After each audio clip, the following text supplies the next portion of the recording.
আমি ব্যক্তিগতভাবে মানে আজকে মানে আমরা অনেক রকমের গল্প বলি বা গল্প ভাবি, সেখানে অনেক রকমের চরিত্র থাকে, তাদের মতাদর্শ বা তাদের ভাবনা চিন্তার সাথে আমাদের ভাবনা চিন্তা যে সবসময় সিঙ্কে বা খাপে খাপে থাকতে হবে তার কোনো মানে নেই। কিন্তু রিভেঞ্জ বিষয়টা আমি ব্যক্তিগতভাবে খুব একদমই পছন্দ করি না।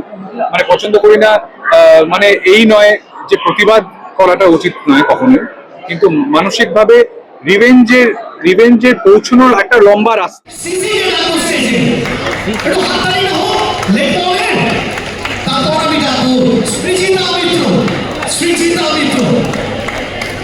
The last one, Srishta Das.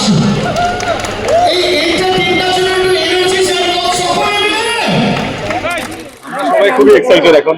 আমাদের ট্রেলার বেরিয়ে গেছে ইউটিউব চ্যানেলে SBF এর এবং অফিসিয়াল ট্রেলার।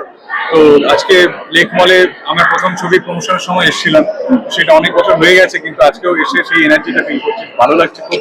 এবং সবাইকে দেখে মনে হলো যে যারা গানটা শুনছিলেন বা ট্রেলার দেখে তাদের সত্যি খুবই ভালো লেগেছে, হাততালি দিচ্ছিলেন। এটাই তো সব থেকে বড় গিফট আমাদের উপহার হতে পারে। প্রথমবার পরিচালনা যেমনটা বললে, এবং মাকে যখন ডিরেক্ট করছিলে কি কি বিষয় মাথায় ঘুরছিল?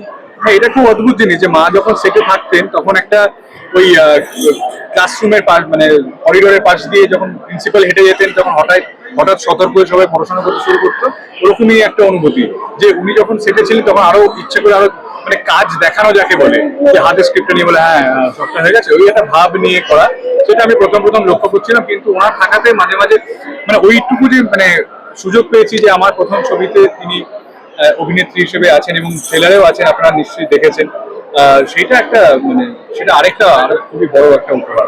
আচ্ছা, বাবার ছবির সঙ্গে একটু ছাপ রাখবে না, এটা তুমি একটা বদ্ধপরিকর ছিলে, তো সেই না মানে রাখবো না মানে মানে ওরকম করে মানে সেটা প্ল্যান্ড ভাবে তো করা হয়নি। মানে আমি যে একটা গল্প মানে লিখেছিলাম সেটার মধ্যে সেটা বলার ধরন বা গল্পর ধরনের কারণে হয়তো আলাদা।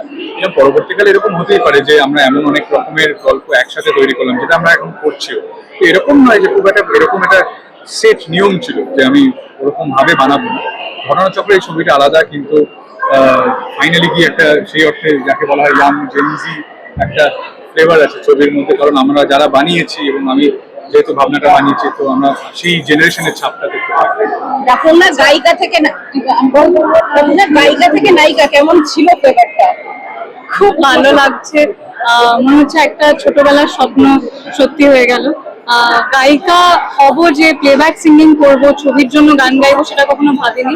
কিন্তু আমার নিজের ছবিতে নিজে গান গাইবো নিজের লিপে, সেটা তো অনেক বড় পাওয়া। আর এত ট্যালেন্টেড একজন ডিরেক্টরের সাথে প্রথম ছবি debut, I am very lucky. যে ট্যালেন্টেড আমায় বলছে, আপনারা ভাবতেই পারবেন না ছবিটা দেখে, এটা আমি এইটুকু গ্যারান্টি দিতে পারি কারণ অনেকটাই তো কাজ করেছে এই ছবিতে। ও যে এটা প্রথমবার মানে থিয়েটারে করে নিয়ে রাখে, ও যে প্রথম অভিনয় করছে এটা আপনারা ভাবতেই পারবেন। আচ্ছা, দুজনের মধ্যে কেউ এই ছবি মানে ট্রেলারটা দেখে বলছে রিভেঞ্জে কেউ বিশ্বাসী, মানে রিভেঞ্জ নিতে পছন্দ করে? এই ছবি রিভেঞ্জ নিতে পছন্দ করো?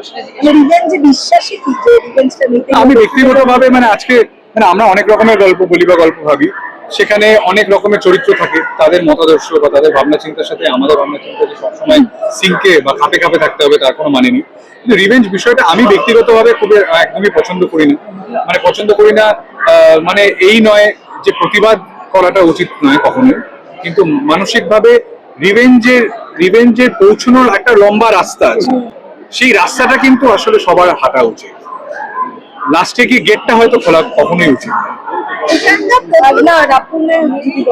আমি কার মাতে বিশ্বাস করি যে যা করবে সেটা ফেরত চলে আসবে, তো আলাদা করে রিভেঞ্জ নেওয়ার কোনো দরকার নেই কারোরই, আর সেটা খুব একটা কাজেরও কথা নয়।